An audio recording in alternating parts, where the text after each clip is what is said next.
Hello, everybody, and welcome back to episode 129 of the Everything Moto Racing podcast. I hope you have a good week, a good weekend. My adrenaline levels are through the roof after watching the chaos that has unfolded over the weekend, and I am joined by Mr. BadMotoGPMemes to discuss. Hello, thanks for having me on, and I'm happy to return the favor. Yeah. I believe we did two episodes some time ago on my podcast, and Yes. I respect you enough that um, I delay my podcast until the next weekend. So this is Wow. because I don't want to record two, so that's basically Yeah. the reason. So and you've been very kind to me. Like after my page got banned, you were reposting all my stuff and shit, and I really, really enjoyed. Yeah, you're very welcome. You're very welcome. It's good to have you on. I mean, you make the best memes, and you're so fast. You're so quick with getting these memes up. How? How do you think of these memes and post them so quickly? I mean, the first thing is practice. I started in 2020. You know, the Model Mm. 2 race in Austria, where I believe Enea Bastianini crashed and somebody else. Oh, it causes chaos. Yeah, and then he's Yeah. standing there like with his hands over his head. And I was thinking to myself, like, me and my life decisions, just thinking this randomly. So I thought, okay, this could be a nice meme. And then the whole Mm. thing got started, and this was actually my first meme. And Ah, okay. since then, I've been doing it, and you get into like a groove, you know all the templates, and you know what works. Like, for example, the disappointment meme. The Vietti one. Yeah, yeah. Rossi Yeah, disappointed. you figure it out after a while. And with the speed, I usually do it like during the race. When I Mm. think of something funny, I save the template to my phone, and then I remember what I was going to do with it. And when you have a race where nothing happens, then you do it just during the race. And when you have a race which is absolutely crazy, like more Yeah. usually, then you do it after the race. But like saving those templates and then on the victory lap and podium celebrations, I usually do my memes. So that's the secret behind it. Yeah, well, you've like, because obviously there are templates and stuff and memes that already exist that you can use, but you seem to have created your own memes, like the Valentino Rossi stood there. There's obviously Marquez's dad as well. There's a Tardozzi one where he's got his face in his hands and things like that, and the Pedro Acosta where you can cross out the Yeah, number and stuff like that. You kind of created your own memes and storylines behind the memes. For example, on my posts this weekend on Instagram, when Aaron Canet won, all my comments are like RIP bad MotoGP memes and stuff because you've had that Aaron Canet P2 meme for ages, the Manuel Gonzalez P5 meme for ages, Dick Dixon meme. yeah.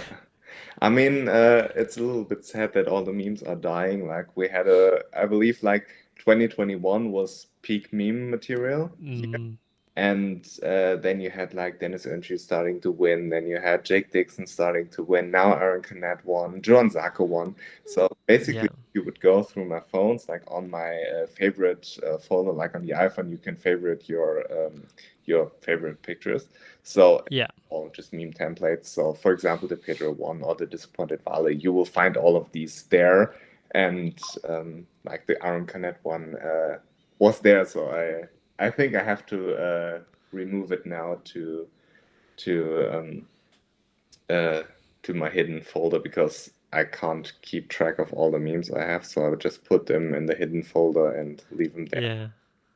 Keep it hidden away. Yeah, because I've just found it now, and there's like because you made a meme of another meme of like "Come join us," which is a meme in Yeah, itself. yeah, Then you got Onshu P2 memes, Manny P5 memes, Dixon crashing the lead memes, Zarko P2 memes, and then Johan Caranet Pimples 0, Blackhead 0, wins 0, yeah, and it's like time to retire the meme. But yeah, you created your own little like yeah. I don't know, That's people know. that's like the part which developed over time. So like with the Vietti disappointed Vale meme, so just this works every time. And Yeah, it's fun to have this community which also responds to it quite well. Like for example, when you forget a meme, people are always or like not necessarily forget, but sometimes on Instagram you can only put 10 memes on there, and like the 11th you wanted to make, but it's not necessarily the funniest, so had to it had to move out of the way. Then people are commenting, yeah, where's this meme or whatsoever. So it Yeah. can be annoying because I think like, okay, do your own memes then, but on the other hand, it's Yeah. cool that people engage with it. So Yeah, you're like fun. the man for MotoGP memes. Like, if anybody ever goes on about MotoGP memes, it's like, well, you go to your account when Yeah. it's not getting banned. Yeah, I mean, we're on the third account now. Like, looking Yeah. back, I can definitely understand how the first one got banned because it was totally unhinged. I Oh had, God, yeah. and the second one kind of annoys me because I felt like, okay, I didn't post anything too crazy. That's why I have that MotoGP memes 3 on there. But Hmm. like with the copyright stuff, kind of annoying that you can't do videos. So Hmm. yeah, I had to learn a lot of things. Yeah, because you had your hidden account, didn't you? With Yeah. like your private account. Sorry, that I was on, where you posted like mad Yeah, yeah. memes. This used to be BadMotoGPMemes 3, and now I open Yeah. to the public because obviously I had some kind of a following there already. So I just Hmm. used it as now my main account and put all the dark memes in the archive so I won't get banned with this one. Yeah. Yeah, probably the best idea. Yeah, speaking of memes, really, and racing, you've been memeing about Pedro Acosta for a very long time now, and he's finally, I say finally, it's his second ever race. He's stood on the podium in MotoGP. Have I ever told you the story on how I fell in love with Pedro? No, please It tell me. was in Qatar 2021, and he finished in P2, obviously, in his first race there. Yeah. And just for the sake of it, I posted on my story after he got the pit lane penalty start that I posted, yeah, Peter will win from the pit lane, just as a joke, you know? And then No way. he went out and actually did it. And, you know, I was standing in front of my TV screaming at it when Darren Binder was in the slipstream. And, you know, this dude has been an absolute legend ever since. He is so cool. And then getting to meet him personally, he's so nice. And, Hmm. like, for example, the first time we've met was at Rocco's in 2022, Hmm. and he Remy introduced me to him, and he knew he knew my account. So then we were talking for a bit, and you know, it's like talking to a girl for the first time. I was super nervous and shit. Yeah. And then 1 year later, we haven't really spoken or texted or whatsoever. He just saw my memes then. Then he ran into me at Rocco's again and he was like pointing at me like, hey, aren't you bad MotoGP? Because I cut my hair in the meantime and stuff. So um, I don't know if you remember like my long hair, Yeah, you had long hair. now Yeah. the short hair. And like he remembered those small things and then we talked a little bit and he's so nice, he's so cool and like he really deserves all the success in the world and also like he is what was missing from MotoGP when Valentino not necessarily when he retired, but when he got older and more mature, you know. But Yeah.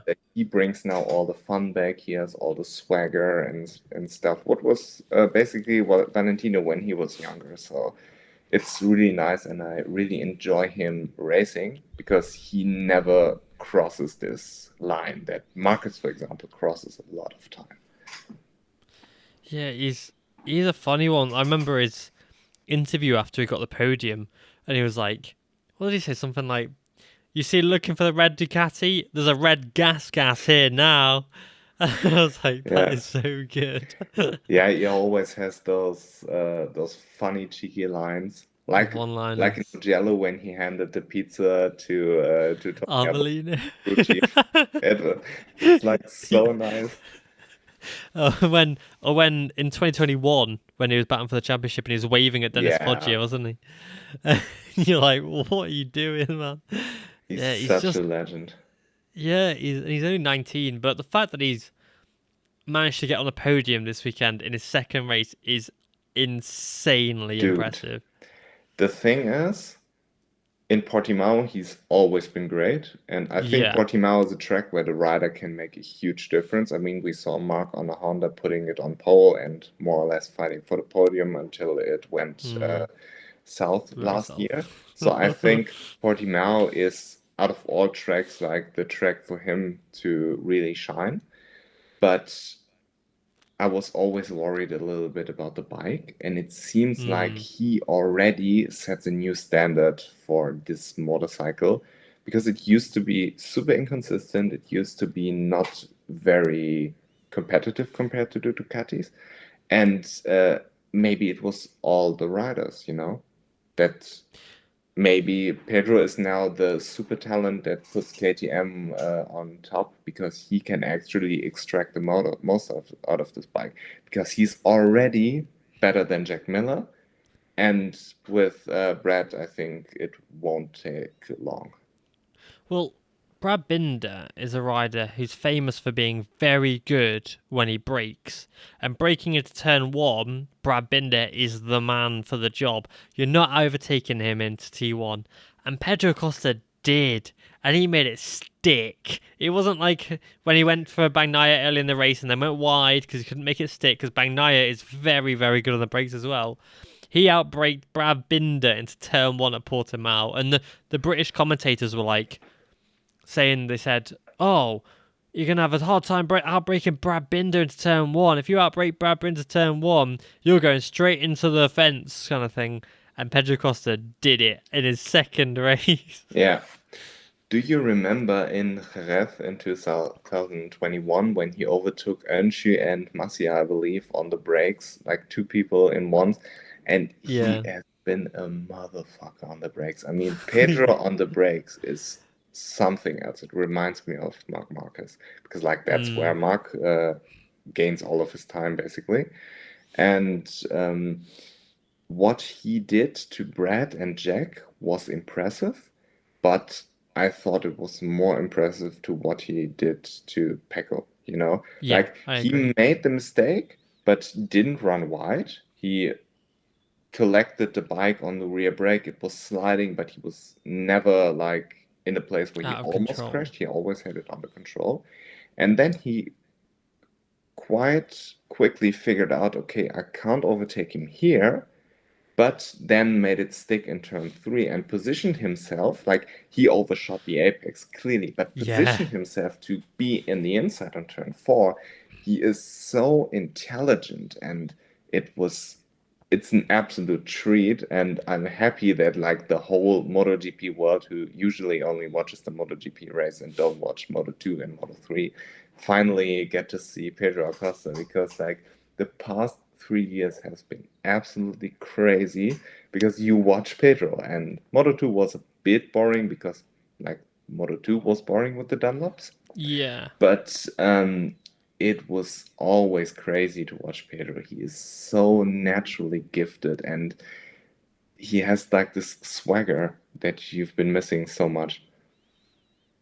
yeah. I agree. Like you said, with that overtake on Bagnaia, it was a calm and collected and calculated move because, like you said, he outbraked him, knowing that Bagnaia would be able to cut him back. But he positioned himself by moving over into the way of Bagnaia, meaning Bagnaia couldn't then snap back and get it because Pedro was there.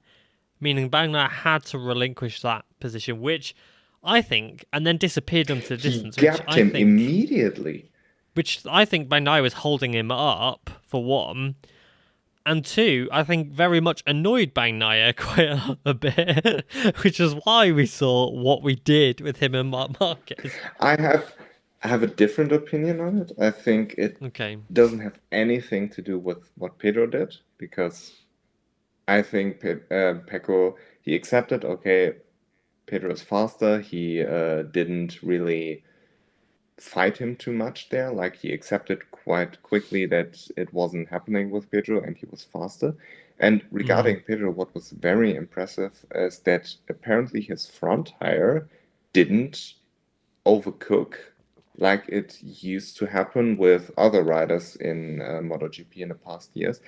I don't know if this has anything to do with the new Michelin compound. I don't know if this has anything to do with the new pressure limit because Mm, they reduced it from 1.88 bars to 1.80 bars. So I don't know that, and I'm not the expert on this, but it was quite interesting that he managed to ride immediately behind somebody without losing this front confidence, you know? yeah, because his confidence in the front end is exceptional. Like he has full faith and full trust because the rear of the bike is the easier of the two to control. The rear, you can control it using the rear brake, your engine braking. You can obviously adjust the engine braking to suit, and it's quite easy to maintain and keep that rear in line if you want to. The front is a whole different ball game because it's so much harder to control and manage and make sure it's not sliding around underneath you and manage the front tire pressure and the grip as well. Pedro seems to have got that absolutely nailed already. That's crazy. That's his second race, and he's already the best KTM. It's terrifying. And when he comes out and says shit like, "Yeah, we need to improve on a lot of things," where I think like, where? What? Yeah. Like, how? Yeah. It's terrifying. Did you see that KTM already gave him like the updated rear wings instead of Jack Miller? No, I did Okay, not see when that.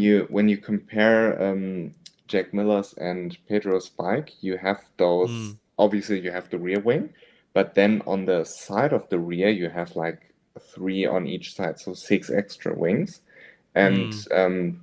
Pedro has those, Brad Binder has those, and Jack Miller doesn't. So it looks like KTM is already treating Jack Miller like the satellite rider and Pedro like the factory rider. Yeah, I think if because of what's going on, Brad Binder's obviously locked into a contract anyway. I have my theory there.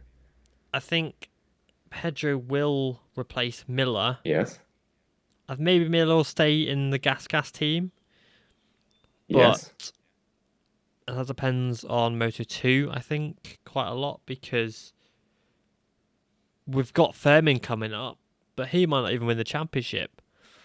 There are a lot of riders in Moto 2 who can come up. Manuel Gonzalez looks very strong this year. There are a number of other riders in Moto 2 that look like they could make the step. So it's going to be interesting to see where Jack ends up, I It think. depends a lot on Jack's ego, I believe, because I can Okay. definitely see him going to Honda. Hmm? And he is very good at developing a bike. He understands the bike very, very well and has a feeling for it. He Yeah. doesn't necessarily have the speed like Pedro has, but I think that he is very, very good in developing the bike. So it depends on him if he accepts like the demotion to GasGas. But I think KTM, if they want to sign a new rider, they will replace Augusto because what he's doing at the moment is not a good look. You got three KTMs in the top Five. five, and Augusto is 11th. Yeah, In his second year, yeah, when Pedro's in his second race. yeah. That's like the thing. I mean, Yeah. it's okay to give a rookie time, and I think it's okay to give Augusto like 2 seasons to evaluate him. But it makes it worse when your rookie teammate is outperforming everybody Everyone. and you are much more behind than everybody else. It looks bad. Yeah, I agree completely. I mean, look at DGR. It's worth it to give those riders time because once they figure it out, everybody's talented. And Augusto won a world Mm, championship. He's a very good rider, but unfortunately, this is not a good look for him. And I think if KTM really has somebody who should go up to MotoGP, I think he's the one.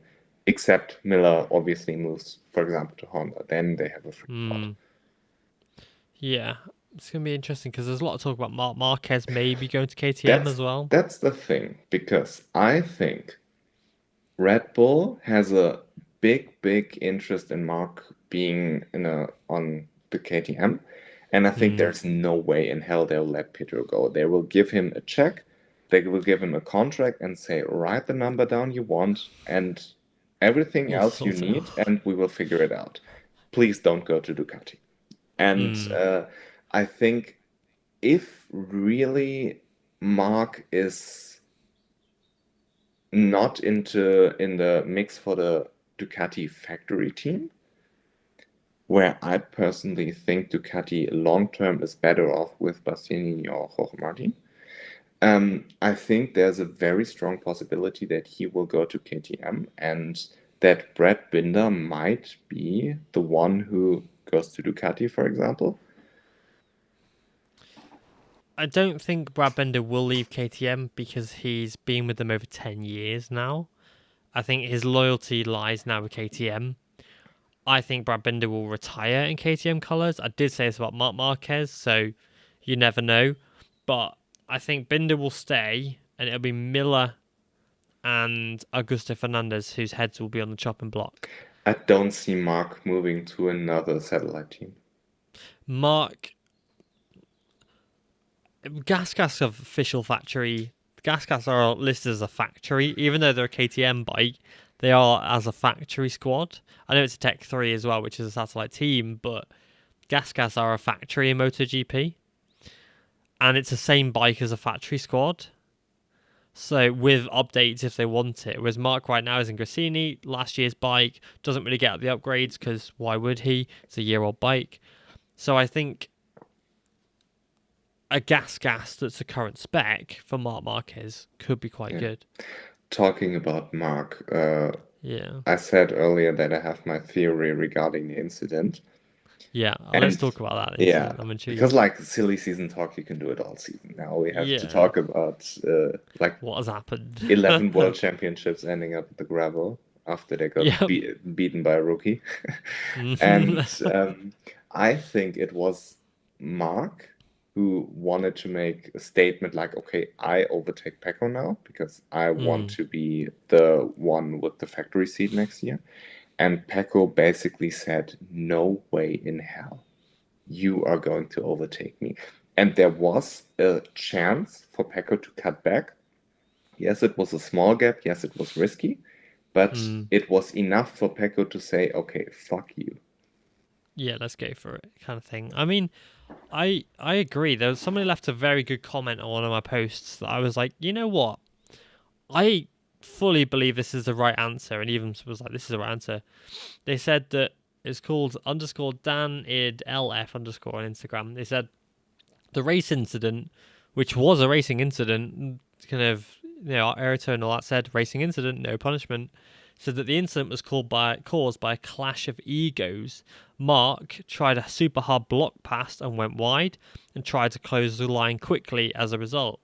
Pecco was not in the mood to give an inch and went in like crazy, even though he knew Mark would likely close it quite quickly. And then said, I tip my hat to both of them for trying their hardest and competing at the maximum level because they are both world champions and they're going to want to fight for that world championship. So they're going to give it everything. Yeah, and I think it has bigger implications because if Pecco, let's say, surrenders to Mark, this leaves a message for every other Grand Prix. And Mm, Pecco was very keen on remaining the boss. And I think Pecco kind of speculated that it might end up with Mark on the gravel, but not him. yeah. But it's a split-second decision. I don't know if you think this much in a millisecond. But I definitely think that Mark has a riding style which is super aggressive and relies a little bit on the other rider playing along.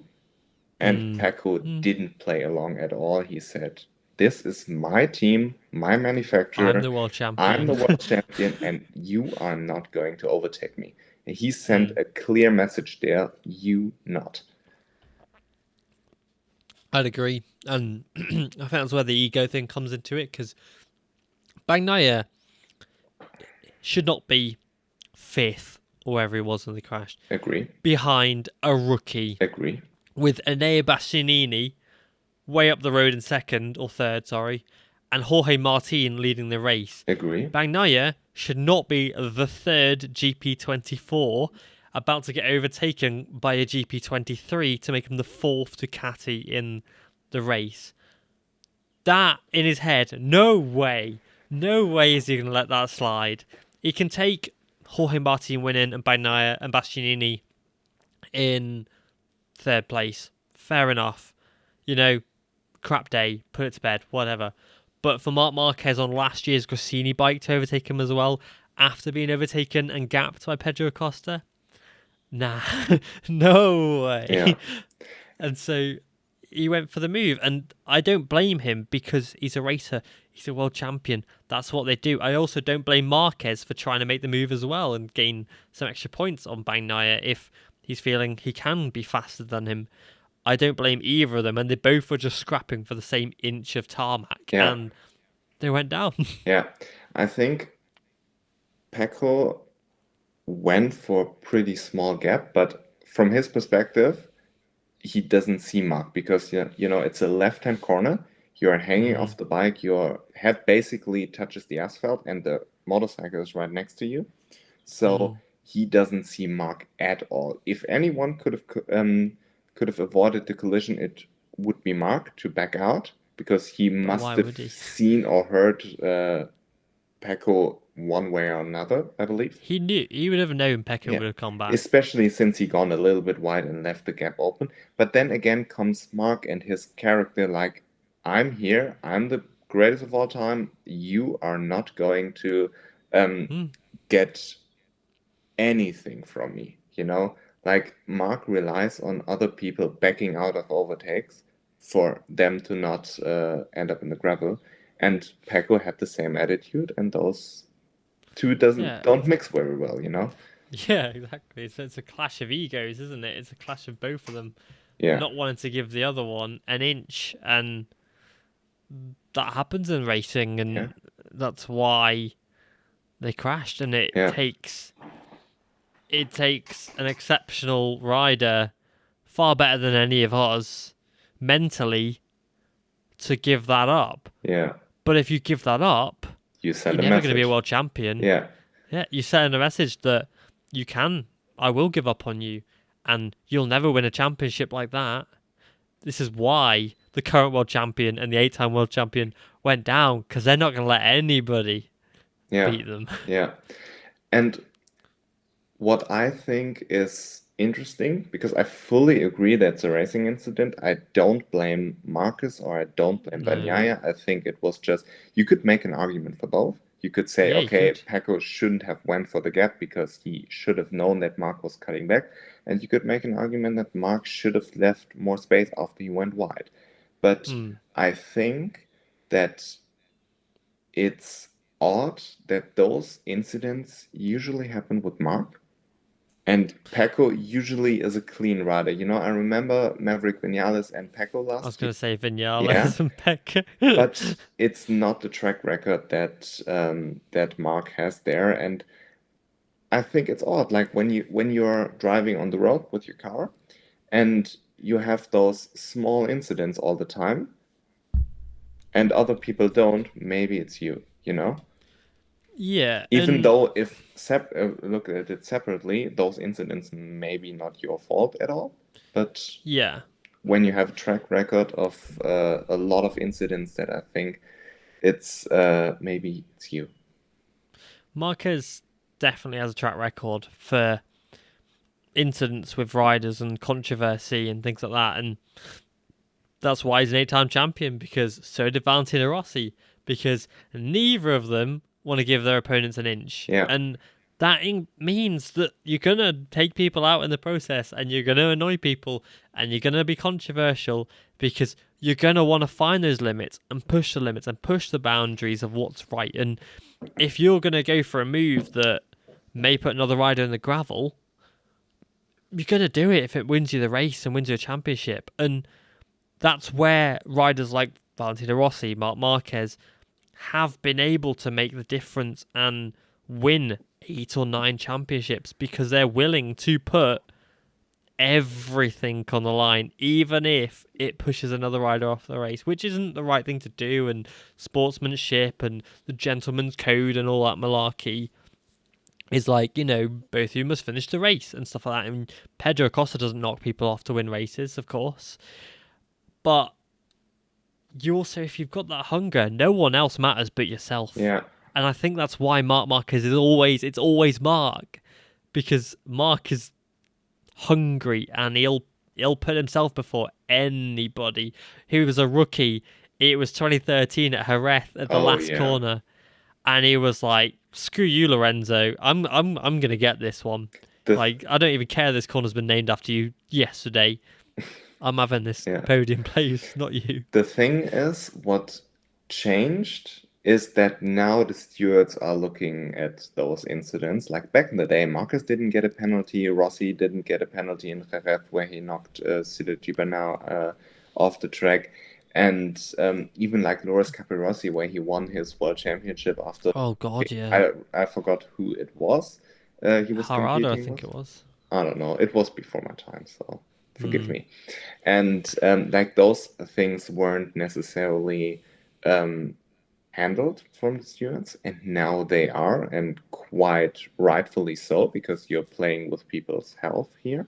And that's like the difference, in my opinion, because back in the day, you knew you could get away with stuff like this, and now you should know that you won't.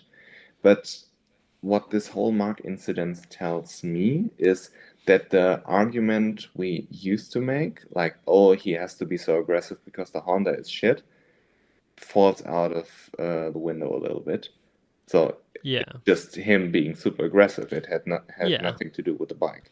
But he was aggressive in Moto 2 and Moto Yeah, 3. yeah, Well, 125, sorry. He's even when the Honda was amazing in yeah, 2014 and 2013, he still did it. He's just an aggressive yeah, rider, and yeah, okay, sometimes he is over the line and does push people to do things they never normally would do, like Sepang 2015, and that's Mark Marquez's thing. He gets in your head and he makes you do things that you don't want to do, or that's uncharacteristic. For example, he destroyed Valentino Rossi's championship in 2015 by playing the mental game with Rossi, and Rossi lost. Rossi tried the mental games with Mark, like Rossi did it with Gibernau, with Biaggi, with Stoner, with the Jorge Lorenzo, with Danny Pedrosa at times, and he won every time.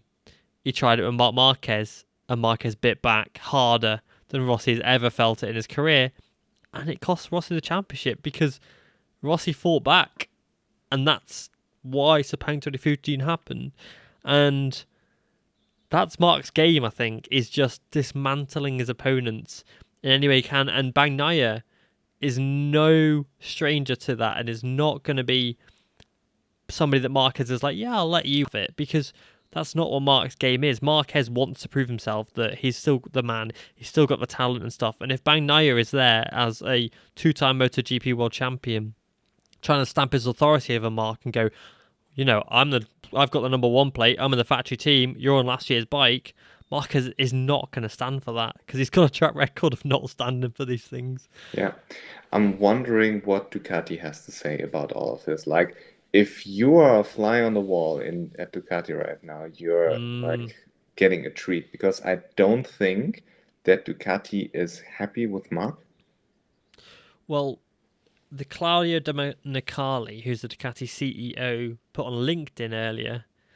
He said, "Oh, where is it? LinkedIn's terrible sometimes."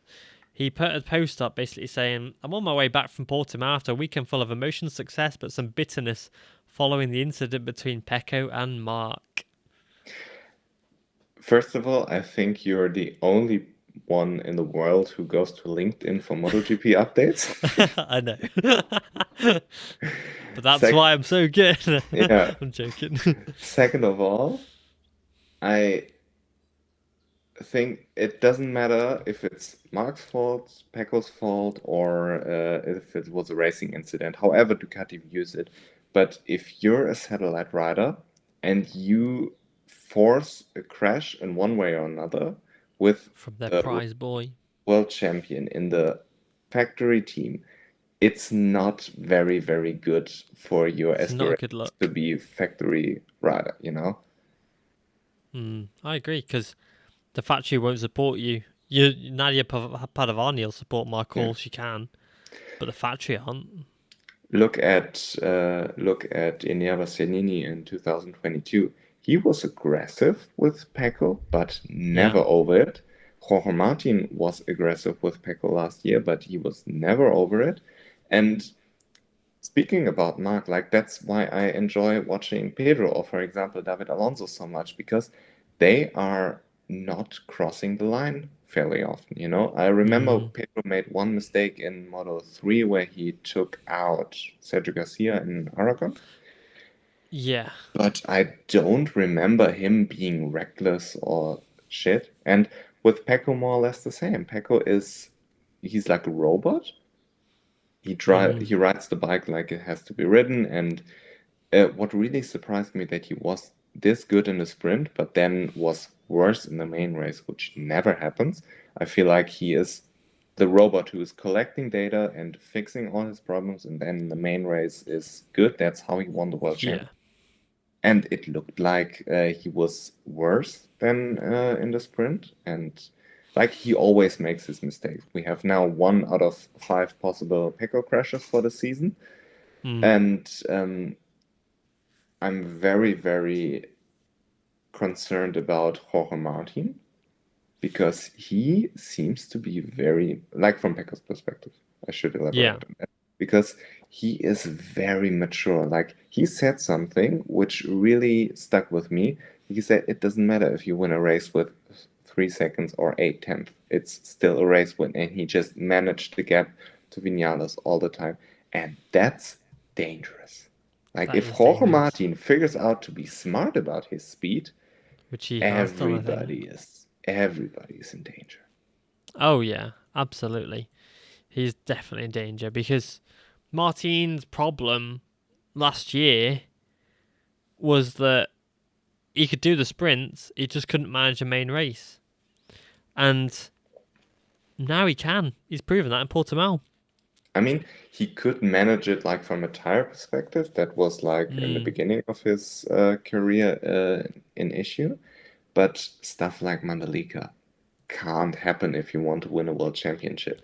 And nope. he probably would have won a world championship if he didn't crash in this race.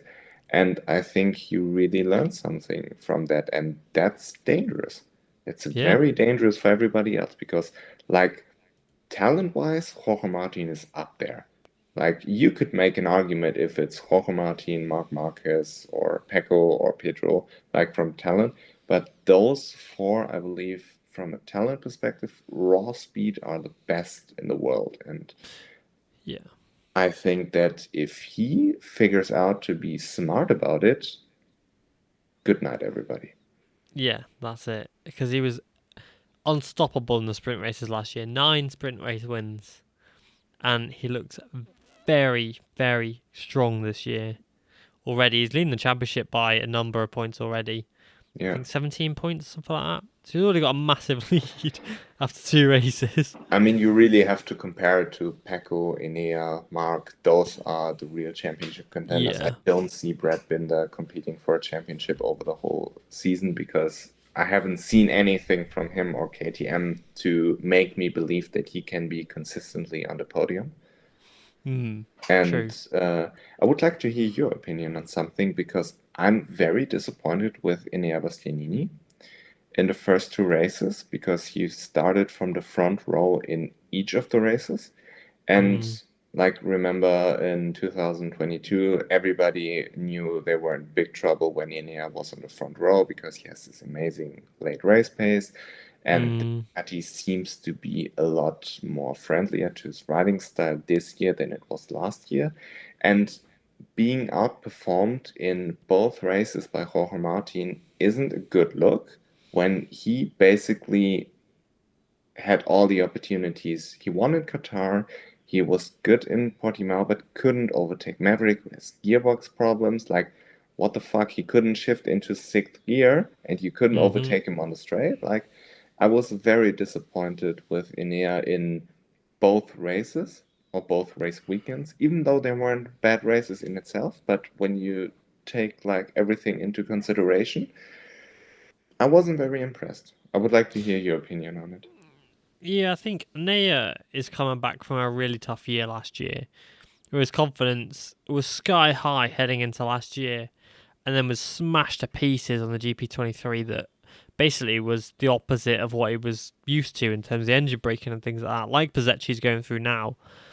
And so he's had to then rebuild that confidence through testing, and then he won the race last year, which was a big confidence booster, but that confidence is still quite low. And so his job now is to rebuild and get back to where he was. And so, yeah, compared with Jorge Martin, he should be outperforming him. He's on the red bike, Martin's on the purple bike. So he should be beating Martin each time, realistically. But Anea has built confidence back up. Not the way it was back in 2022 yet, but it's growing and it's building. And I think if he can be consistent now and be on it in the next few tracks, he will be a problem for Jorge Martin.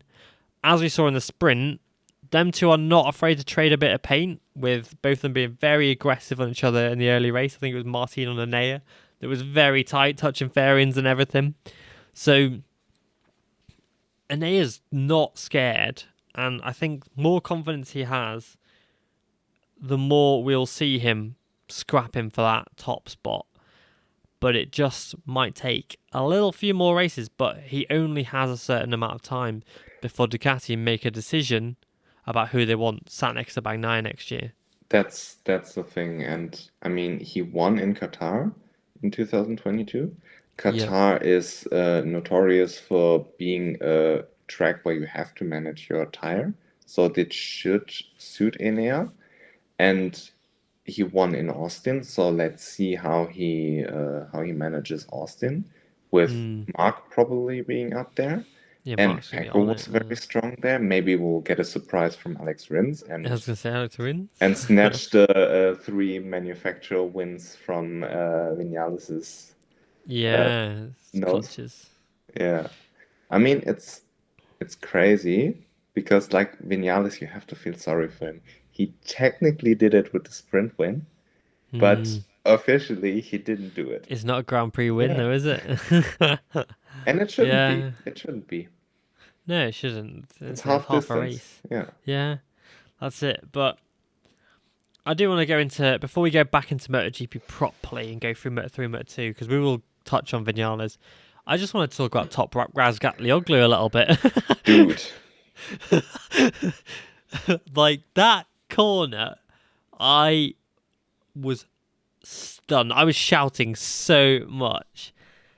He did a Valentino Rossi 2009 on Alvaro Bautista at the last corner in Catalonia. So did Iannone as well. People are forgetting Iannone also made the pass on Bautista. You know what I thought when Iannone passed through? I thought What? about David Munoz and Dennis Enchi. Oh yeah, Yeah, God. I was having like flashbacks to the last corner Yeah. here, but like the whole backstory, I never watched World Superbike. Then Remy obviously got fired from KTM and found his place in World Superbike, so I started watching it. And I beforehand I never really understood the hype around Toprak. Like, Hmm. yeah, he's just a World Superbike rider. MotoGP's better anyways, whatever, Hmm. you know? And then this motherfucker starts to doing epic, or not, he didn't start, he continued doing epic shit week in, week out. And you knew that the Yamaha was so bad, and then going to BMW didn't win shit and making them race winners. Like the way he handled Nico Lobolega was so impressive. Like I Mm-hmm. thought, no way he was making up those. What was it? Two or Five three? seconds. 5 seconds? Yeah. Yeah, it was It 5 was seconds. crazy, and I thought no way he'd do it. Especially because, like Remy always said, the Ducati is so good on the rear tire because they have so much power, they have so much advancements in the electronic department over everybody Hmm. because they're using the same electronics basically in World Superbike and in MotoGP. So Ducati has such big knowledge there, and I thought, okay, and BMW is not necessarily known for being good with the rear tire. So I thought no way in hell, but he did it, and in the most epic way possible. And then the next day he comes back and overtakes Alvaro Bautista, like the most experienced man probably ever in motorcycle racing, and overtakes him in the last corner the exact same way as Valentino did. I thought if he would do it, he would do it into turn 10. Mm, But I mean, absolutely crazy. And thank God I started watching World Superbike because it's so epic. it's amazing. Like I've said for many years now that Superbike is better than MotoGP, and we've had arguments on the podcast about it and stuff like that. And I mean, in terms of the racing, and last year and the year before, meh. 2021, I think it was, when Rhea and Toprak went the whole season dueling, was an epic season. And that was when Toprak won his first title. And now World Superbike is better than it's ever been. We've had 6 races and 4 different winners. It's taken Bautista, 6 races to win his first race of the season. We've had a rookie win. We've had Toprak win twice. It's been Alex Lowe's has won twice. Alex Lowe's hasn't won a race in like 2 years. And he goes and wins in Phillip Island. Like I say, a rookie winning on debut. Toprak doing what he did on his new bike. Ray is nowhere to be seen at the moment, which is nuts. Sam freaking Lowe's was leading a race. And pull the Andrea Jack Dixon. Iannone. Yeah. Whoops. And then Andrea Iannone is in the mix as well. Oh, it's Dude, so I good. missed Andrea Iannone so much. By the Oh, way, I have God, a yeah. theory. I have a theory, and I would like to share it with you. Okay. Because he was obviously banned for using steroids, and I talked a lot with Santa about it when we did Mm, our podcast. Because for me, there's no logical reason why you should use steroids for more muscle mass on a motorcycle. It makes no mm, sense. Obviously, yeah. more muscle mass could benefit you to a certain extent, but you could build this amount of muscle naturally, easily, because motorcycle Mm. races aren't necessarily big dudes. They are No, supposed to be they're small quite and lean and supposed to be small. lean. Yes. So I think no way in hell Andrea Iannone used steroids to make himself a better motorcycle rider. But what if it was some kind of beauty thing that he injected without actually thinking about it? Maybe. I mean, or he was just trying to do it to look better from modelling deal, maybe. Because he had to miss a test at Aprilia because he had his nose done, didn't he? He had a nose job and missed some testing whilst he was recovering from his nose job. And you're like, what the hell are you That's doing, bro? crazy. That's crazy, actually. Like, is the Moto 2 Iannone, how he looked when he rode in Moto 2 and how he looks now, completely different. Yeah, yeah. But Like, honestly, the racer, Andre, I missed him so much. Like mm, watching him battle Marquez in Le Mans 2015, and he was relentless. And Phillip Island 2018, was it? With that double overtake on Mark and Rossi? Whoa. Was it I mean, 2015? in 2015 Phillip he Island was up there, 2015. but Yeah, it was 2015, I sorry. don't remember 2018 at all. No, it was 2015, yeah. In 2015 when he overtook Mark and Rossi at Phillip Island. Crazy. Yeah, and honestly, he is so gifted. He is so relentless. And I miss it's just fun watching. Hmm. He puts it in the gravel every now and then. He probably won't win a world championship, but it's still utterly ridiculous how he rides, and because he has no sort of respect, like in a positive sense, no Yeah. respect for the other rider. Like it doesn't matter if you're a factory rider, like he is going to overtake, and he's hard, but I still think he's fair with it. Hmm. Yeah. He's not like a rider I we spoke about Mark Marquez who goes over the limit. Iannone is hard but fair. Iannone will give it and take it as much as he needs to and will not be afraid to make a move if there's a gap there. But he thinks about it a bit more and he was exceptional in MotoGP and he's already got 2 podiums on World Superbikes. There's definitely a win on the cards. and he's just so good to watch. Some of the overtakes he was making, I was like, wow. Yeah. Like him battling with Bulliger, I think in the first two corners, crazy good. I mean, the sprint race in World Superbike was crazy, where there were three people going into turn nine, I believe. Yeah, and there's And four into turn one at one point. I was like, whoa. yeah, and what I realized, what I respect about Andrea Iannone, I realized it during the race. He must have never stopped training. Four He didn't. years was banned. And it Mm, would be so easy to just say, okay, fuck it, I'll retire, or just let it slide a little bit, do his beauty thing and modeling and stuff and living life a little bit.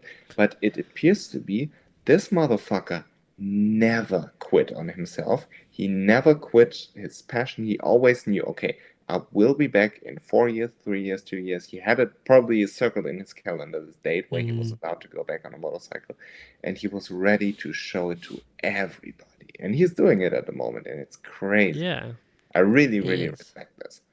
Yeah, I do as well. I mean, he did do a lot of track days. He'd post on Instagram about Mazzano doing track days and things like that. And he rode in Aprilia for a long time, just privately, hire the track out, go and do some track days and stuff. And so he's kept himself at that level so that he could come back and do what he's doing now. And it's just so good to watch. And I have truly missed watching the maniac, Crazy Joe, just do what he does. By the way, I hate this nickname. Which I one, the think, maniac? yeah, I think it's stupid. It's Yeah. like an Ayumu Sasaki with the crazy boy. I think it's stupid as Yeah. well. Yeah, Sasaki's like couldn't be further away from being a crazy boy. He's the most mellow rider you've ever seen. Yeah, it's No, wild. but back to World Superbike, I would like to hear your opinion on something, because Remy obviously got demoted one position after having a very good race, considering he was riding a Yamaha. Because, like, Yeah. since Toprak left, you see how bad Yamaha actually is.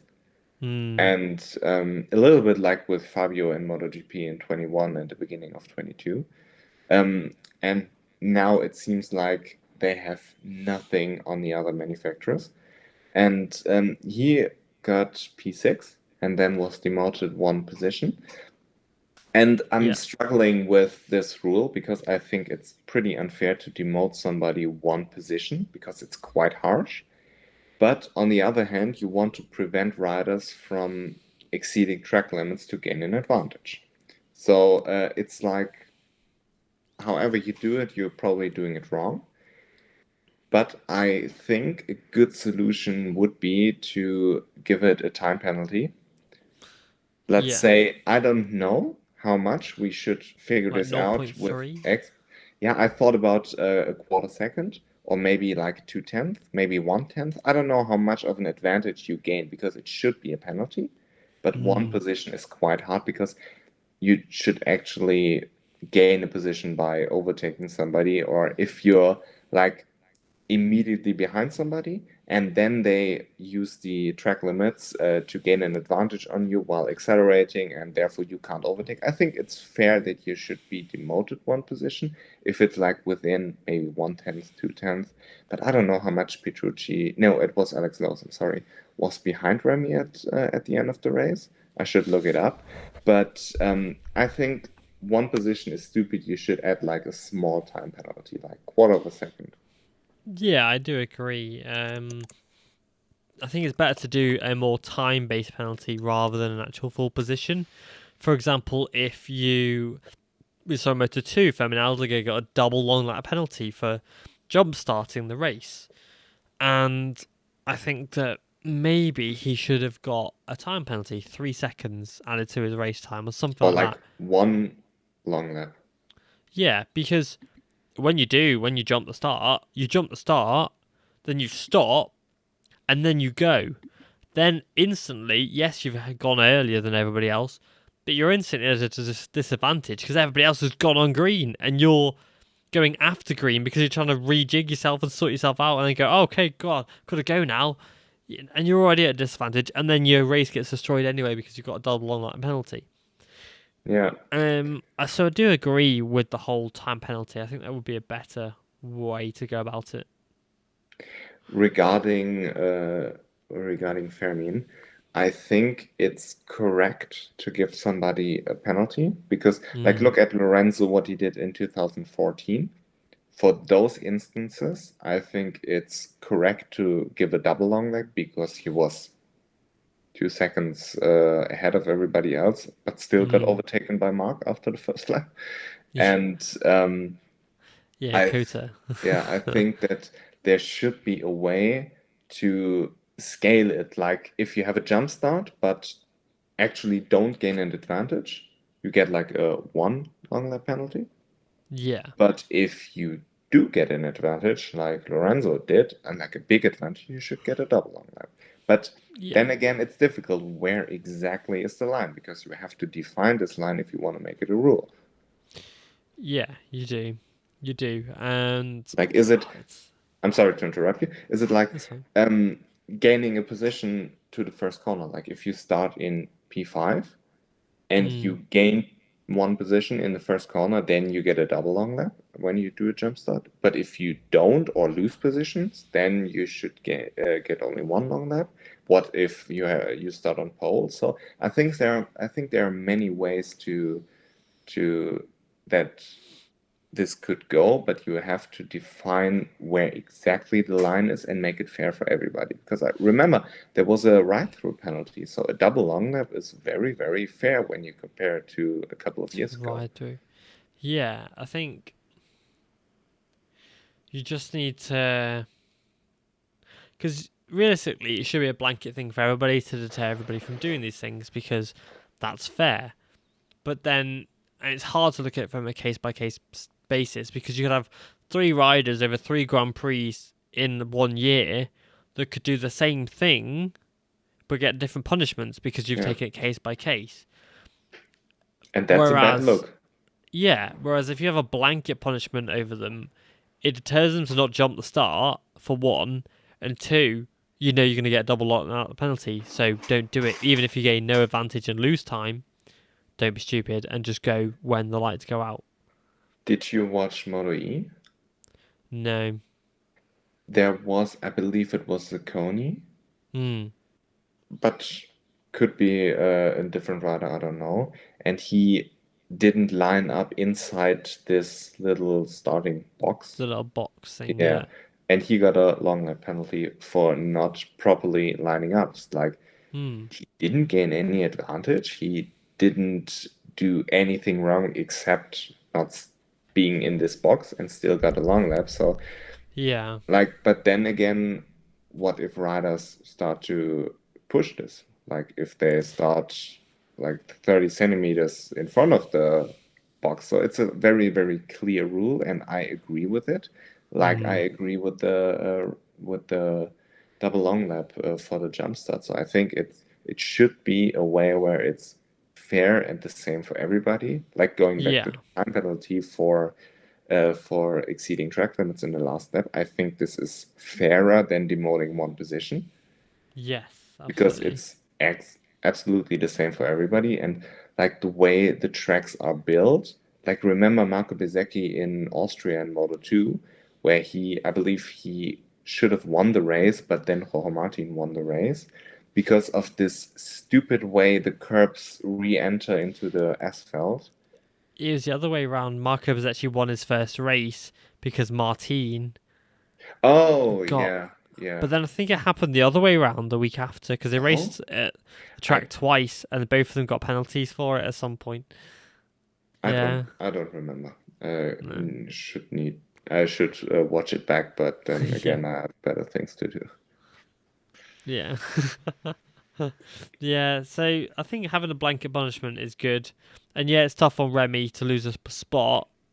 But again, this is a blanket punishment of, well, you went wide on last lap. You didn't stick within the track limits that we've set out. So you lose a spot.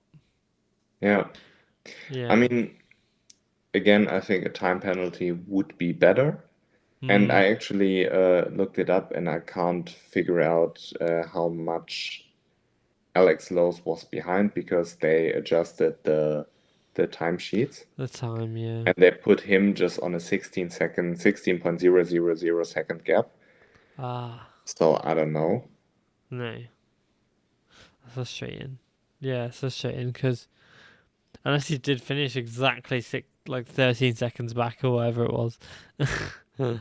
But yeah, it's a bit of it's a shame for Remy, but I think he's done a very good race. He's having a good season so far, Yeah. so I'm very impressed. Yeah, I don't know what was wrong with him in the first race because he He said was that quite he ill, probably wasn't he? had a bad tire. Hmm. And yeah, I think it's good for him to be top Yamaha. Hmm. It's good for him to beat his teammate. I think it's good for him to beat somebody like Johnny Ray. Yeah, And and another uh, thing. he shouldn't compare himself with the Ducatis because it's like showing up to a gunfight with a knife, you know? Yeah, you're not gonna win that one, are you? But No. that's like a Yamaha thing because can you really blame Yamaha or Honda for putting priority on the MotoGP project? Like the same with the Moto3 bike from Honda. Like, can you really blame them? But on the other hand, it sucks for all the riders who ride a Honda or a Yamaha. Yeah, because you are kind of then put to the wayside a little bit because MotoGP takes priority over it. But I guess MotoGP is the moneymaker, and it is difficult because you saw KTM withdraw from Moto2 I to put more hated that. focus into MotoGP, didn't they? I hated Yeah, that move. yeah, because it was a good chassis when it was working well Do you know why it was a good chassis? because it was a steel trellis frame. No, the steel frame is actually the worst part about the chassis Okay. because it's actually a Kalex. When Mm. they had Joan Zarco on the WP suspensions at iOS team, they took all the data from Kalex and Mm. built their own chassis based on those data. And Kalex Yeah. was so pissed that they didn't allow anybody to run WP suspensions on the Kalex up until this season. Jeez. And I talked with somebody at Kalex because I was interested Mm. why they allowed, and they say, okay, KTM is such a big manufacturer at the end of the day, you can't fight it anymore. So they just allowed it to happen. And it's very interesting to me because if Celestino Vietti doesn't win the world championship now, I Mm. think it's a bad look for WP and for Yeah. him, obviously, because like to everybody who is like, let's say, a more casual fan who doesn't notice those things, Yeah. it looks bad to be on a team which won the World Championship 3 years in a row, and then to be P9 or whatsoever. It looks bad Yeah. for It's you, terrible, isn't it? but also I think for everybody who does know, it's a bad look for WP. Like tires are Mm. no excuse because it's the same for everybody. And Mm. they changed from Öhlins, where they had everything. They had the setup for every track. They figured it out. Mm. They had like maximum power at every track. And Yeah, no, I do. now they're having a new challenge with the WP suspension, and nobody is really competitive on those. No, it's a tricky one, isn't it? Because Onshu's not doing as well as I expected. Dixon's not really had a chance to prove himself because he's injured, and so he's just trying to like get better. Guevara is deeply underperforming, I think. And then Binder and Aegis. Aegis is a rookie, and Binder is just chilling. Binder, I don't know what's up with him. No, it's weird because I thought he'd go back to Moto 2 and absolutely smash it. Same with Onshu, but no. I expected more from Anshu, but I give him a pass because he's a rookie. But Darren Yeah, Binder seems to be just average, and yeah. he was good at times in Moto 3. Mm. And I don't think that the MotoGP move was good for him and his career. No, I don't. But can you blame him for taking it? No. No. And in Moto 2 now, he's sort of nowhere, you know? Like Yeah, he's Isan, just for example. mid Isan's pack. nowhere as well. Yeah, Izan was 22nd in the race of the weekend. 22nd for an ex World Tour champion who was being compared to Pedro Acosta for so many years, and now look at his 22nd. It's crazy. Yeah, it is. It really is. I need your advice on something. Okay. You've seen the high side from Jack Dixon in Qatar. Yes, There's massive. there's this moment where he hits the ground and is basically sitting on the asphalt and his head is smashed into his lap. What? Like if you do a screenshot of this and make a meme like dudes trying to suck their own dick, Jesus. can you post this or is it too much?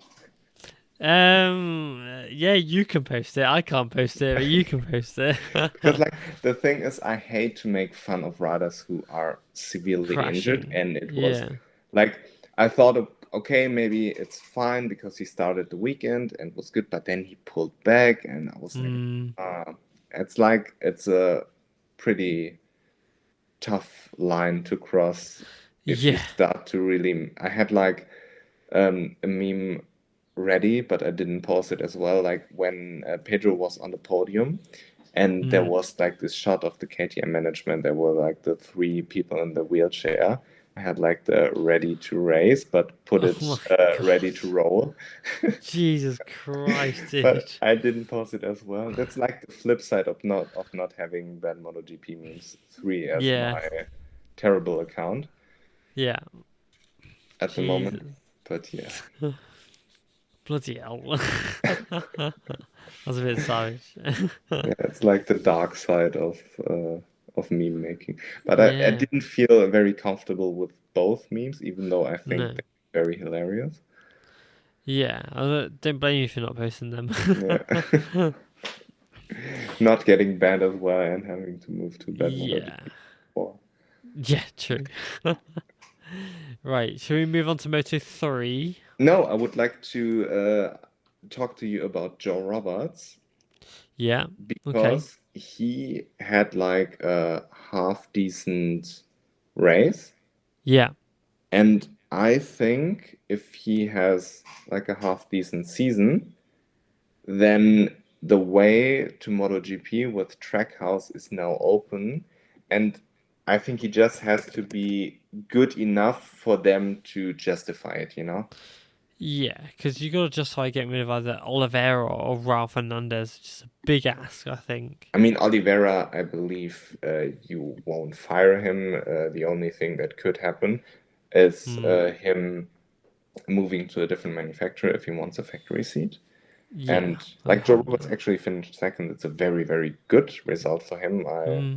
I didn't remember. I thought he was like fourth or something. But in the World Championship, I believe he's like fourth or fifth. Yeah, he's doing quite well. So I think he just has to be good enough for them to say, okay, we can justify it to promote him to MotoGP.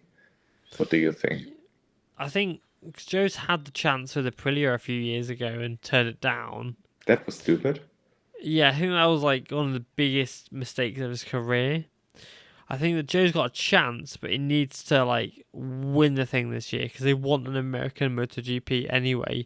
Trackhouse is there. Trackhouse tweeted him the other day and was like, "You've done so well in this race." Da, da, da, da, da.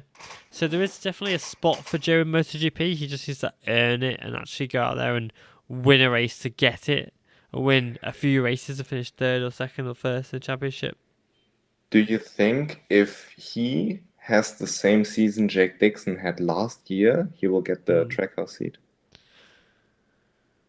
Yeah, because Dixon didn't have a luxury of having a British team in MotoGP, whereas Roberts does,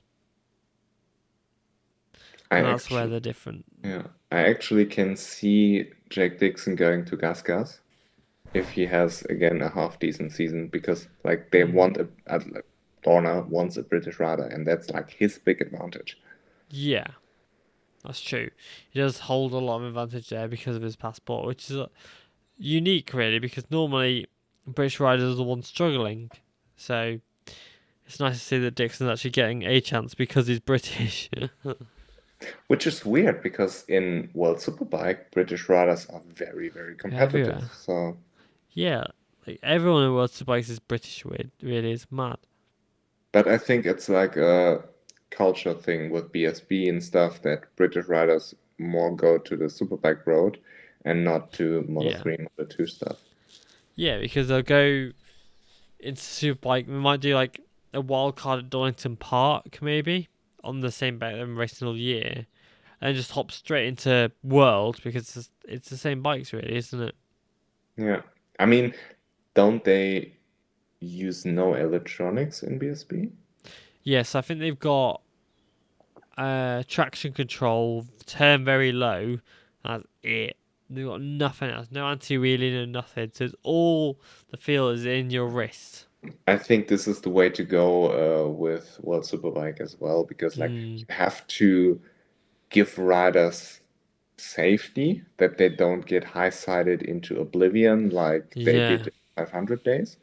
yeah, But you want to cut down all the fancy electronic stuff, especially in World Superbike. I think it has no place. yeah. I'd agree. I think Superbike is good as it is now. I don't think it needs any more adjustments, shall we say. I think Superbike is perfect as it is now, really, and maybe moving electronics would be quite good for it. I think Toprak would excel there,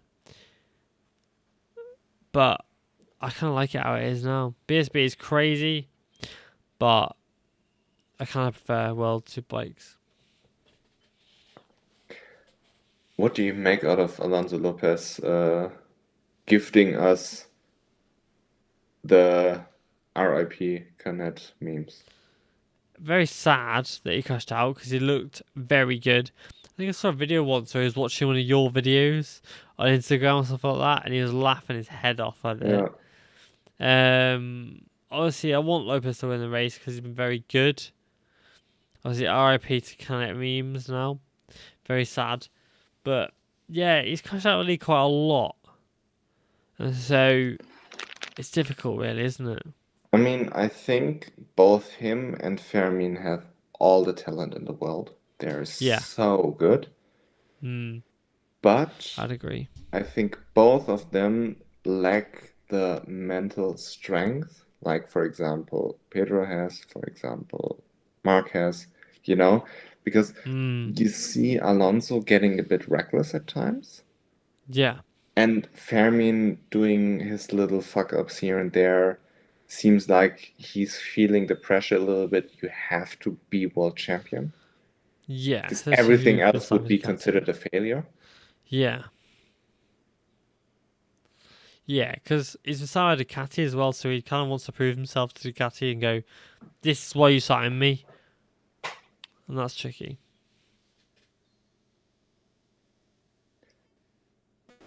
Do you think Pirelli made Moto 2 more or less exciting? More because I Yes. like the fact that they have to manage the tires now and judge the tires and actually work hard at it and work hard during the race to actually finish the race and have enough left for the rest instead of just going out there and doing whatever and pushing as hard as you can, and that's about it. But I think it made Moto 3 worse. Yeah, Moto 3 is not as exciting this year. Like, we've had a good, okay 2 races. Holgado's been very strong. Can he continue like this for the rest of the year? We don't know. Rueda's been very good. We had a few like different riders in the number one spot, but yeah, I don't know. I think like the racing's not as good this year in Moto 3. It's better in Moto 2 and MotoGP.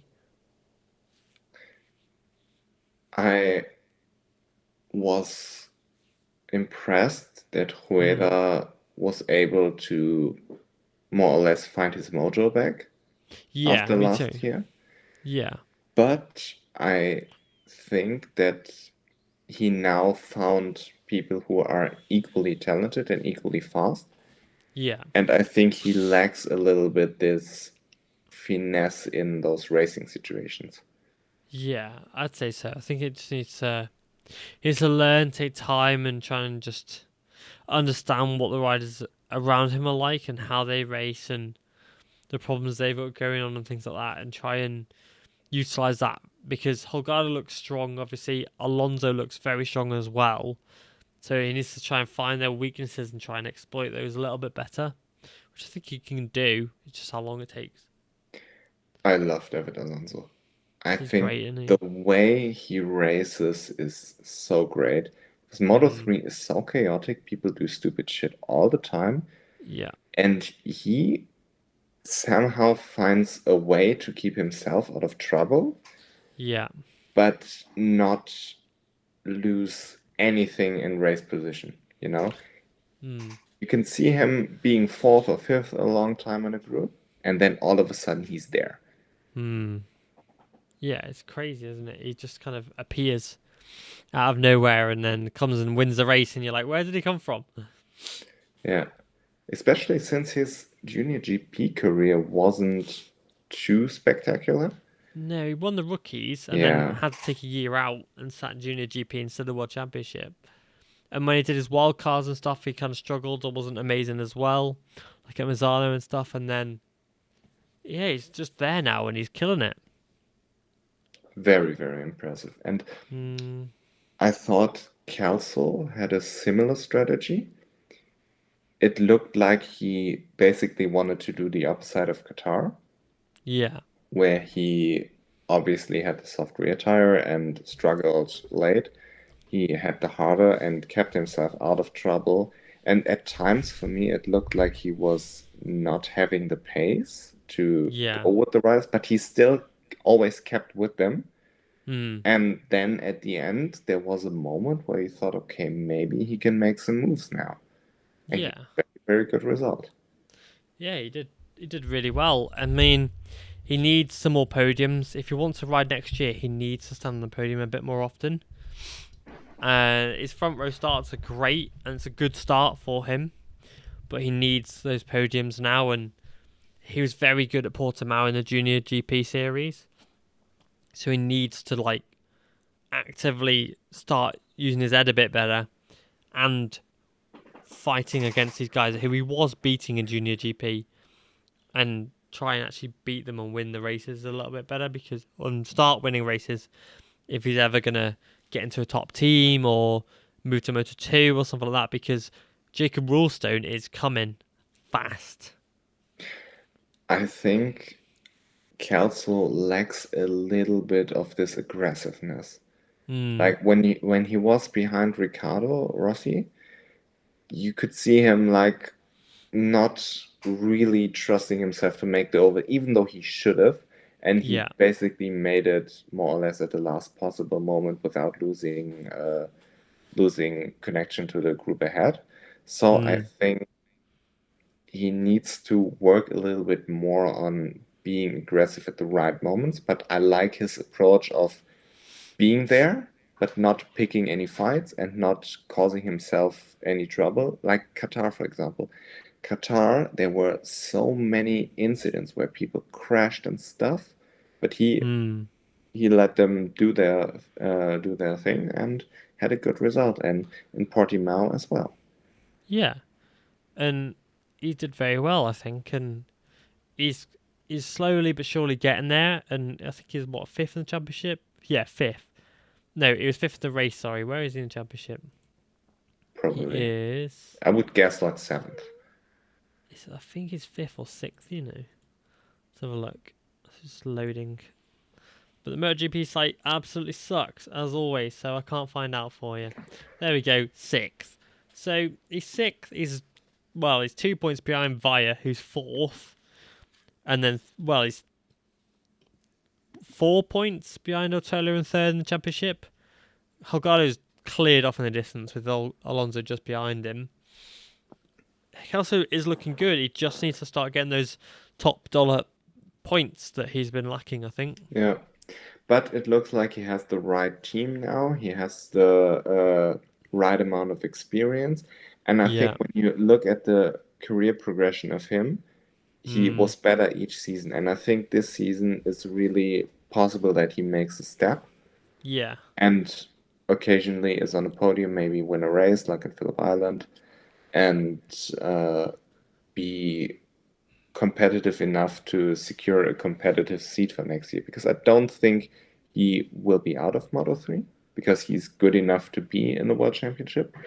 But I think he needs a competitive seat for next year. in order to like develop in his career, maybe go to Moto2. But I really think that he will be good this season. Yeah, I do too. I think he's gonna impress. I do like Joel. He's a good lad. Yeah, I really like him. He's super friendly. Yeah, he is. He is great. But I think this Uh, bites him a little bit in the ass. In the yeah, races, he's a little bit too friendly as well. yeah. He's not. He's too scared. It seems to actually go and scrap somebody or beat somebody or win. I wouldn't say scared, but I think he lacks this killer instinct.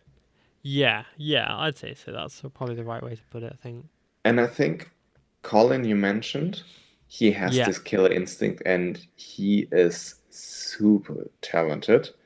Mhm. Maybe not where David Alonso and Rueda and Olgado are at the moment, but like when it comes to those racing situations where everything goes up and under, then he is very competitive. And I thought for a moment that he might win the race where he closed this gap quite fast, where he gapped Mm. David Munoz and closed the gap to Ricardo Rossi and Kelso. And but then he kind of stagnated. So I don't Yeah. know. Yeah. He did stagnate a little bit. I think. Again, he's only in his second year.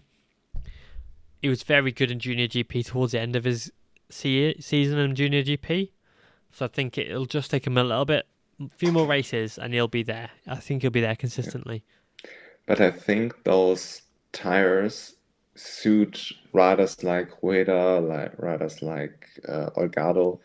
and David Alonso a little bit more because Mm. they are just naturally fast and they don't have to be aggressive to be fast. They are just fast. Yeah. And those riders, I feel like, can manage the tires better. While with the Dunlops, you just could go all out for two races on one set of tires and Yeah. wouldn't drop anything in lap time. Yeah. You have to be much smarter, don't you? This year, especially in Moto 3. I think if it was on the Dunlops, Fairman would have won. Furman in Moto 2. Yeah. Yeah, I think so. Furman was on fire. That double line penalty did not hold him back, and he was cutting through the pack. He was absolutely incredible in Moto 2. They finished, where did he finish? Fifth, was it? Fourth, I believe. Fourth. Yeah, that's absolutely incredible result from Furman Aldiger to come from 12th to 4th and could have won the race really if there's a few more laps, I think. But I think he then at that point, yes, for fourth, he burned his tires out by that point because he was chasing so hard to get there. Manuel Gonzalez, I'm not surprised to see in third because he's loved the Pirellis in Supersport. Hated the Dunlops. Very much likes those sticky Pirellis, and it's proven in his results this year so far. He is quite far up in the World Championship, right? Manuel Gonzalez, Yeah. He's I second, I think. believe. Oh, he is second. Yeah, I'll just triple check. Get up on the screen when the MotoGP website takes its time to load. Right, here we go. It really Moto2, surprises me how third. unprofessional the world leading organization in motorsport Oh or yeah, like they're in terrible. motorcycle racing can be. It is terrible. But yeah, so in Moto2 it's very close. Aaron Canet leads 31, then Roberts 29 points, third Gonzalez 27, Garcia 26, Lopez 25, Agura 24, Baltas 23. So it is unbelievably close at the top. And yeah, Manuel Gonzalez, not surprised he's doing so well because he likes those Pirellis and he's beating that P5 that that he's had so many times. I believe he beat it once last season, right? Yeah, he did, and then this And is only the second time he's finished higher than yeah. fifth, I think. And then he was back in P5 in Qatar. Yep, he just loves that P5, doesn't he? Absolutely loves it. But I yeah, think I calculated last season where he would have ended up in the World Championship if he finished fifth every race, yeah. but I don't remember. He definitely Uh, wouldn't have won the World Championship. But it'd been close, maybe. But I think he would be top 5 in the World Championship Pecco. as well. Nice. 5th. Yeah, I just can't believe Aaron Canet's finally won. Dude, I mean, he had a million opportunities. Yeah. And for one reason or another, somebody else always was better. Hmm. And it seemed like Qatar was his weekend, but then he bottled it with the tires. Yeah. And now I don't know if he would have been able to beat Alonso Lopez or not. Would have been Hmm. definitely interesting. Yeah, it would. But first of all, you have to stay on the bike. And he did Yeah. this. And second of all, I can't think about a rider who deserves it more to win a race than Aaron Canet, because how frustrating must it be to be almost there? Like It's you like almost Zarco. got it, like 13, 14 times. What was his P2 count? Yeah, I think it was 13 times. Let's have a And look. then you had riders like Fermin, riders like Pedro, Pedro, comes and goes, you know. those super talented riders who, on his perfect day, they were just this little bit better. And finally he did it. And I think this could be a breaking point in his career where he now finds this extra step and actually has the confidence, the monkey's off his back, and he can now start winning multiple races and maybe compete for the championship. He had 15 seconds. Damn. And so, yeah, if he can start actually getting that momentum rolling and winning more races, he could fight for the championship. Fully believe he can do that this year. And I think Moto 2 will be very chaotic this year in the championship. It's good so far. The races have been good. I've been enjoying Yeah. it. I think the riders and the teams will figure out the tires at one point, Yeah. but it's still a task to manage them because each track is different. Like for example, if you go to Catalonia or go to Phillip Island, it will be crazy. Yeah. It will. It really will. It will be carnage, and I can't wait. Did you know those tires are stock tires? You can buy them, Yeah, the same ones using superbikes as well. Yeah, Pirelli SCX tires you can buy. Yeah, it's mad. but it's cool. Like, and Yeah. first of all, I don't know how many riders trained on them in the off season. Just went Mm. out and bought the exact tires they will be racing on. And second of all, I think it's cool for the fans to be like, yeah, I will go to a track day and have the same tires as Moto2 riders and then get smoked by 15 seconds. Yeah, get smoked around the outside by somebody. Like when they have those full one-piece suits, the custom helmets, and Yeah, they just yeah. all their gear, zero idea. It's getting on now. We'll move on to the sprint and the MotoGP main, and then we'll wrap it up because Yes. I'm getting tired. Can't lie. But it's um, 1 hour earlier in Britain, right? yeah, it is. Yeah, it's an hour earlier than you so far. Yeah. Yeah. But I was smart and took a nap after work today. Good idea. I didn't get that luxury, and sadly. I figured something out. I read recently that if you drink an espresso before taking a nap, you will wake Mm, up more energized because the espresso takes like 15 to 20 minutes to, or like the caffeine yeah. work takes 20 minutes or something like this to Oh. really work. And in this time, you make your nap and then you wake up and feel more energized. Oh, I didn't So know that. Well, maybe there you you should go. try. Yeah, you learn something new every day. I will try it. I mean, I tried But it once today and I don't have all the data yet to fully confirm this, but okay. I think it's worth a shot. Yeah, keep trying it, keep studying it. Yeah, in the MotoGP sprint, we did see Marquez get his first podium on the Ducati. Didn't take him long, did it? No, but I expected this. I mean, Yeah.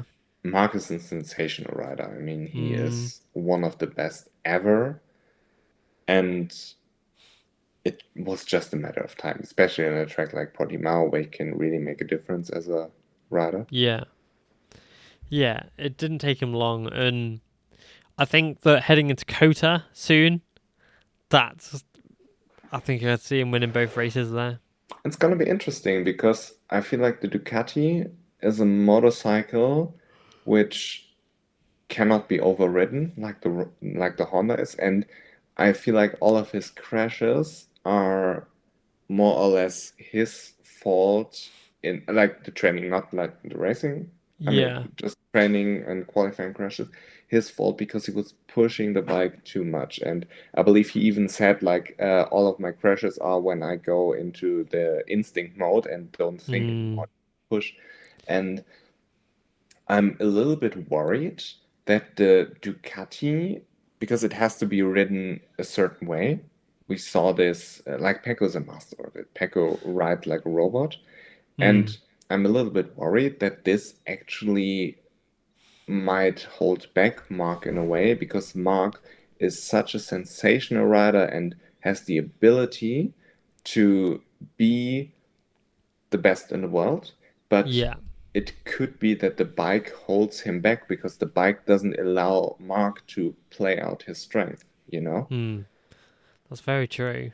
Yeah. I don't know. I was just thinking about it because, like, Yeah. talking with Remy, he said even the KTM was a bike you have to ride it one way, and dare you don't do it, then you will be super slow.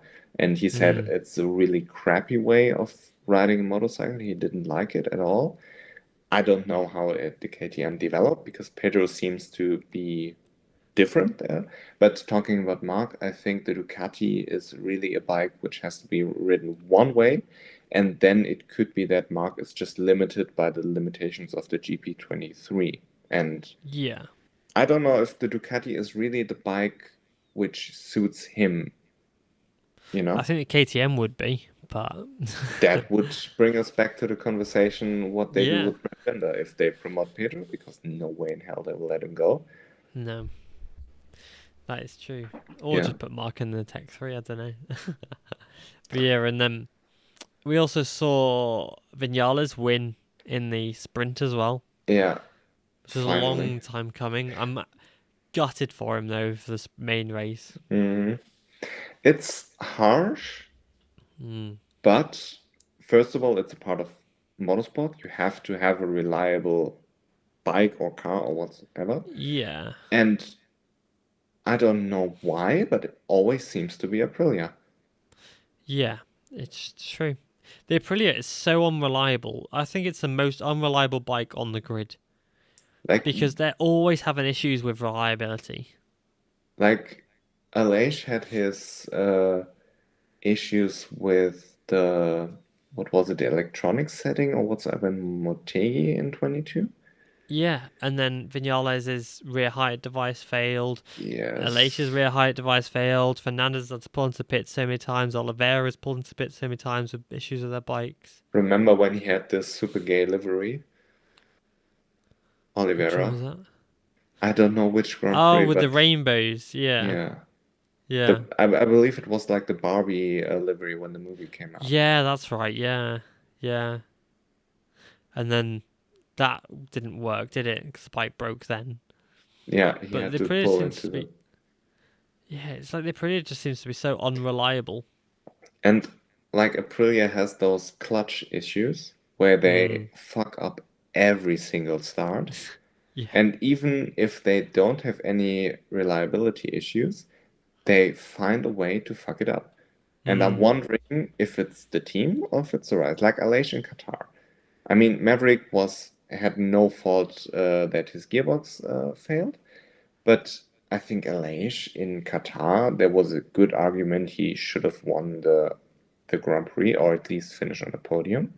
Yeah. And talking about all those Fabio rumors or any other Bastianini rumors, like I think Aprilia would be smart to look at those super talented riders. Hmm.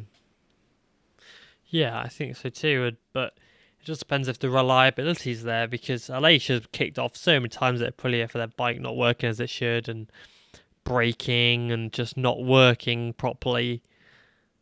So it just depends. Would Anea or Fabio want to go to a non-reliable bike? I mean, if Fabio wants to leave Yamaha, which I believe he should do, Hmm. then Aprilia is obviously the way to go. Yeah, I think so. And if Jorge Martin gets the factory seat, Hmm. what does EMR do? Like, probably will go to Aprilia. Yeah. Could even have Nea and Fabio as teammates. Possible. Hmm. Or like if Jorge Martin wants to leave Ducati because he doesn't get the factory seat, could very well be. So I think Aprilia is in a very good situation. Hmm. But what was weird with Aprilia as well, even if everything goes to plan, the bike doesn't break down, the riders don't fuck it up, they still getting cooked alive. Yeah, because the bike only works at some circuits Yeah, and isn't consistent enough to be good at every racetrack across the yeah. year. And I don't know why. I don't know if, again, same with KTM. I was wondering before, is it Hmm. riders? Is it team? With KTM, I always thought it's the riders. I'm sorry. With KTM, I always thought it's the team, but now with Pedro, we will see if a super talented rider gets on the bike Yeah, with Aprilia. I believe they will get at least one of those super talented riders next year. I think so too. I think so, yeah. And for Maverick, it's double sad because he should have been on the podium. And at the end of the season, nobody will remember that he almost had P2. No. They'll It just will look at it just as a be DNF. yeah, it will be a DNF and it won't be the points in the championship he should have. Yeah. 20 whole points. Could be a difference between 7th and 4th Yeah. by the end of the year. Yeah, and I Yeah, it's feel a sorry shame. for him that he doesn't get the trophy, just this stupid medal. Yeah, I agree. It is a shame. Have Genuinely. Have you seen those reports from Matt Oxley that nobody likes the sprint format? Yeah, I've heard that. I've seen them. Yeah, that a lot of riders are kind of a bit fed up with it. I don't think it's right to have a sprint every race weekend. To be fair, anyway, I don't think it's fair on the riders. But But hmm, honestly, I don't understand them as well because a riders' union who would stand united and say, we won't ride sprint races, we've never been asked, we don't get paid for it. yeah, But if all those contracts run up at the end of the season, then the sprint races will be in the new contracts, obviously. hmm, Then they're fucked. So they yeah. have to do something now Now, yeah, and they have to unite and take a stand, but they yeah, won't do it because everybody of them is egocentric. And like if one rider doesn't play along and starts to line up for the sprint race because he wants to get the easy 12 points, everybody else will follow him, and then you're in yeah. a situation where nothing works anymore inside of a Mm, riders union. So I don't understand it. I think it should be very important that there's a riders union. And if they have, even the teams apparently don't like the sprint format. But if they don't do anything about it and just bitch about it to Matt Oxley, then nothing will change. no, that's true. And they need to kind of work together to ensure that something does get changed. And imagine like one rider is the odd one out who doesn't play along. Like imagine if 21 riders are unified, but there's one motherfucker who Yeah, Oliveira is like, no. Yeah, it would be funny. Or Pedro would probably be like, nah. I like it. Yeah, it's funny. But yeah, I think that's probably all we've got time for because it's Yeah. been an hour and 40 minutes now, and I'm starving to be honest. I've not eaten food. But Yeah, I'm yeah, wondering when my girlfriend will get home because it's quite yeah. late and she usually never works this late. Hmm. Hopefully she's back soon, like. Yeah. Oh, Yeah. she's on the. No, she's like when on the iPhone you can share your location and Oh we have yeah. each other's location shared. She's at the grocery store at the moment. Nice. Yeah, getting So something to eat for food us late. soon. Oh yeah. Nice. Well, it's been a pleasure to have you on the podcast. Yeah, thanks for having me. I You're really welcome, and appreciate it. obviously, if you want to see the best memes in the business, go and check out BadMotoGP memes on Twitter and Instagram. And yeah, I think that's all we've got time for the time being. And we're back next time with Lauren. She will be back finally. But Okay. yeah, I hope you've enjoyed listening. See you next time. Thank you, everybody, and goodbye. Goodbye.